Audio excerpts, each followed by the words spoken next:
आप इसे पकड़ कर ला दें। मैं इसे पालकर अपना दिल बहला लूंगी। सीते, सुनसान जंगल है, आदमी की बदोबास नहीं।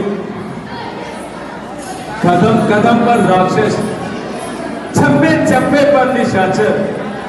ना जाने यह मृग है या कोई शिलावा, तुम इसे जाने दो। सीते, तुम्हें ऐसी बातों की तरफ बिल्कुल ध्यान नहीं देना चाहिए। स्वामी जी, बहुत सही फिक्रा बनाया। जो शेर को लोमड़ी बताया, जिसके डर से चीता भेड़ बन जाए, वो मामूली से हिरण को पकड़ने में इतना घबराए। भला बात किस तरह से समझ में आए? प्यारी, एक हिरण तो क्या, ऐसे 52,000 हिरण पकड़ दूं और जंजीरों में जकड़ दूं। हाथों के सामने हिरण ही हिरण कर दूं। मगर प्यारी, दुश्मनी का बीज बोया जा चुका है। ना जाने यह मृग है या कोई शलावा, तुम इसे जाने दो और अपने शलावे दिखाने दो। से मर गए अच्छे से अच्छे मृग भी नजरों से ओझल हो गए, मगर कभी सवाल न किया। आज मनहूस दिन था, जो इस मृग को देखकर मेरा दिल मचल गया और सवाल जुबान से निकल गया। प्यारी, मैं तो तुम्हारे भले के लिए ही कहता था, परंतु तुम तो बुरा मान गई। जरा से हिरण के लिए दिल छोटा करना मुझे हरगिज गवारा नहीं। अगर तुम्हें नागवार है तो रो प्यारी, यह तीर है और वो शिकार है। लक्ष्मण जी भैया, तुम जरा होशियार रहना। मैं इस मृग को पकड़ने के लिए जाता हूं। जब तक मैं वापस ना आऊं, तुम यहां पर सावधान रहना, क्योंकि जिस दिन से खल और दुष्मन से युद्ध हुआ है, मुझे संदेह है कि हम तीनों में से कोई इधर उधर हो जाएगा और निस्संदेह स्वरूपनागा की नाक का लहू जरूर रंग लाएगा। जो आज्ञा भैया। जल्दी आओ, मेरी जान बचाओ। है ये करुणा भरी चीख मुझे की है सुनाई। लगता है कोई मुसीबत स्वामी पर है आई। लक्ष्मण, लक्ष्मण, सुनते हो? ये कैसी आवाज है आई? हाँ माता जी, किसी ने मेरा नाम लेकर आवाज है लगाई। अरे किसी ने किसने? ये तो तुम्हारे भाई की आवाज है। नहीं नहीं माता जी, ये उनकी आवाज नहीं, बल्कि कोई राक्षस मैदान खाली करवाने के लिए हमें धोखा दे रहा है। नहीं नहीं, जल्दी जाओ, देखो तो सही कि उन पर क्या संकट आया है। संकट? भला उन पर संकट का क्या काम, जिनकी ब्रह्मकुटी के एक इशारे से सारा संसार संकट से छूट सकता है, सारे जगत पर संकट का पहाड़ टूट सकता है। भला उन्हें संकट कैसे छू सकता है? माताजी आप निश्चित रहिए। अरे ये दुख क्या कह रहा है? अपने भाई को विपत्ति में देखकर क्या तेरा हृदय कम पाया नहीं? और ऐसे समय में उनकी रक्षा का ध्यान क्या तेरे मन में आया नहीं?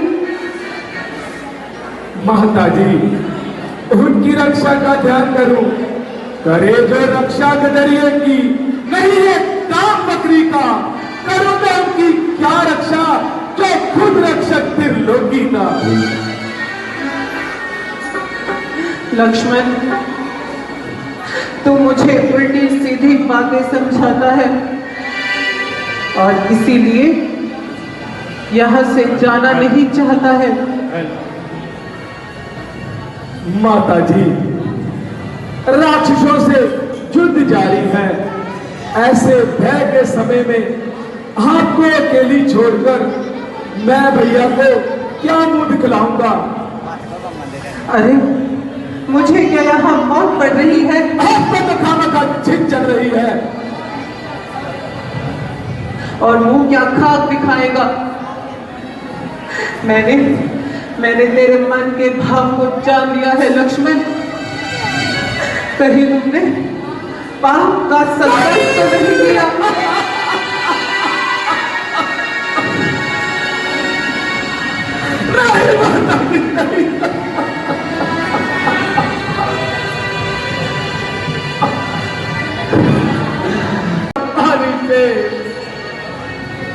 ऐसे शब्द तो नहीं निकले। कहिए तो माताजी कि ऐसा कौन सा चिन्ह आपको मेरे अंगों पर नजर आया जो आपने मुझे दोषी ठहराया? घर से चलते वक्त बल्कि आज होगी कुछ ना कुछ जरूर रंग लाएगी और निस्संदेह हम पर कोई नई मुसीबत आएगी। ये सब कपट की बातें हैं लक्ष्मण, ये सब कपट की बातें हैं। माताजी ये सब कपट की बातें हैं, तो फिर वेदों की रचनाएं भी कपट की गाते हैं। माताजी कपट की गाते हैं। मैं तेरे फरेब को अच्छी तरह से जान गई हूं, मगर याद रख कि मैं किसी बहते दरिया में कूद जाऊंगी या किसी पर्वत की चोटी से गिरकर अपनी जान दे दूंगी, परंतु तेरे हाथ ना आऊंगी। भाव छुप नहीं सकते, चाहे तू लाख तदबीर कर, मैं ना मानूंगी लक्ष्मण, चाहे रख ले कलेजा चीर कर।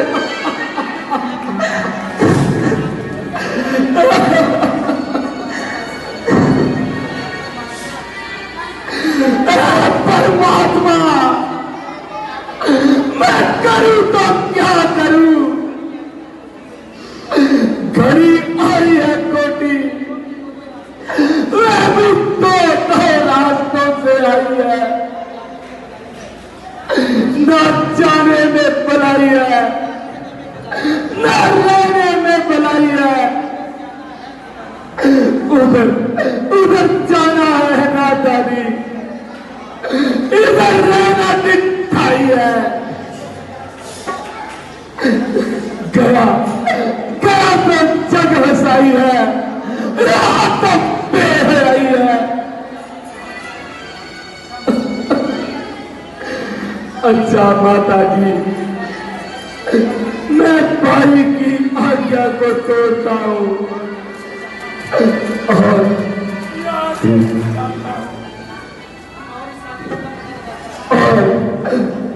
इस साजिश का पता लगा कर आता हूं।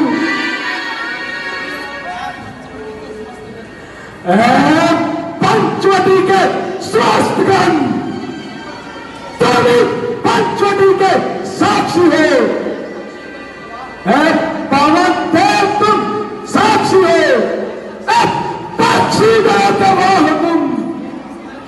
मेरी इस धर्म की बेटा के सूर्य बना हो तुम। मैं आज्ञा पालन करता हूं। बस इतना है संतोष मुझे।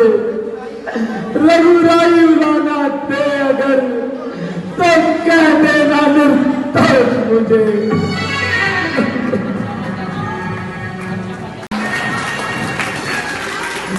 दासा आज्ञा के भीतर आप इस रेखा के भीतर रहना। घर रेख उल्लंघन कर कोई इस परिस्थिति में आएगा और उसे लक्ष्मण की काल में समझ जाएगा।